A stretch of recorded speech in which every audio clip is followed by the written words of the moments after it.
దినవృత్తాంతముల మొదటి గ్రంథం, దినవృత్తాంతముల మొదటి గ్రంథం 2వ అధ్యాయం 8వ వచన భాగాన్ని చదువు.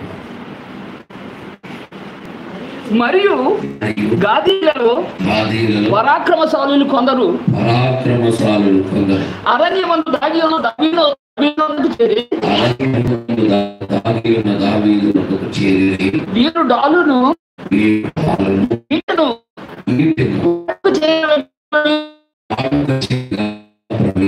సింహము వంటి ముఖములు గలవారు, కొండలలో నుండి జింకలంత పాద వేగము గలవారు ప్రార్థనలో ఏకీభవించండి. తండ్రి, మీకు వందనాలు, స్తోత్రాలు చెల్లిస్తూ మంచి దేవుడు మాతో ఉన్నావు. ఇంతవరకు పాటలు, ప్రార్థనలు, ఆరాధనలు, దైవ వర్తమానముల ద్వారా మీ నామాన్ని బయలుదేర్చుకున్నాను. ఈ సమయంలో నీ దీన సేవకుడినైన నేను ఈ వాక్యాన్ని ఎత్తిపెట్టి మిమ్మల్ని స్తుతించి ఘనపరిచి ప్రజలకు నేను ప్రకటించుండగా నీ బాహుల్యకరమైన హస్తము మా మీద చాచుకుంటాను. వాక్యాన్ని బట్టి నేను సిలువ చాటు వెళ్తున్నాను. నేను మరగైపోతానండి, మీరు కనపడండి. తగ్గిపోతూ నామాన్ని మా ఘనత ప్రభావానికి ఆరోపిస్తూ యేసుక్రీస్తు ప్రభు వారి నామమున అడిగి వేడుకుంటున్నాను. అందరూ ఆమేన్ అనండి. క్షేమకరమైన దేవాలయ దేవుని మహిమ చేస్తూ అన్ని స్థలానికి దేవుని సేవకులు అందించిన మిల్టన్ రాయ్ గారు ఉన్నారు.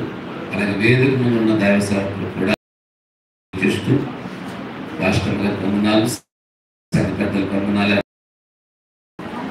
నాకంటే బలమైన సేవకులు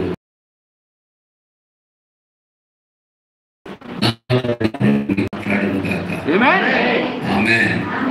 సమీపంగా చాలా అయింది. మిమ్మల్ని ఇబ్బంది పెట్టకుండా ఇబ్బంది పెట్టకుండా నోరు కొట్టకుండా బోర్ మీకు నోరు కట్టకుండా మీకు బోరు కట్టకుండా ఇబ్బంది పెట్టకుండా 2 విషయాలు మీతో నేను పంచుకుంటాను. చాలా జాగ్రత్తగా వినండి. చదివిన ఈ వేద భాగంలో ఒక అంశం మీకు కనిపిస్తుంది. ఏమిటంటే చాలా మంది మాట్లాడుకుంటున్నట్టు అనిపిస్తుంది. ఇవాళ స్పీకర్ మీరు గారు మాట్లాడకూడదు. మీరు మాట్లాడితే బయటకు వెళ్ళి మాట్లాడుకోవాలి, లోపల మూట పెట్టుకోవాలి. వినండి,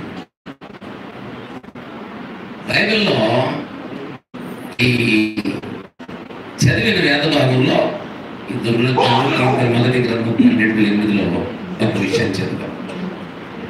అక్కడ సందర్భం జరిగింది. ఏం జరిగింది అంటే, అప్పటికి దావీదు ఒంటరివాడైపోయాడు. ఇలా చూడాలి, దావీదు ఒంటరివాడైపోయాడు. దావీదు దావీదుకి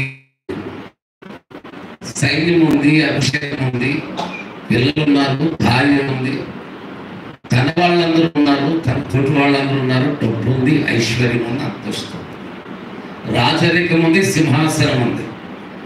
కానీ దావీదు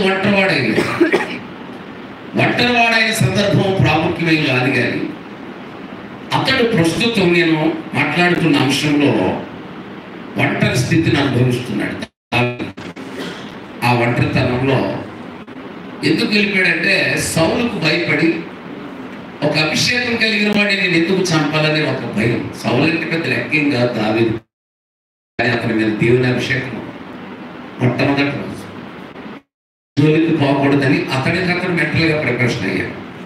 సింహాన్ని చంపినవాడు, ఎలుగుబంటిని చంపినవాడు, గొలియాతుని చంపినవాడు సౌలును చంపడం పెద్ద పనేమి కాదు. కానీ ఎందుకు అభిషేకానికి భయపడ్డాడు. సింహ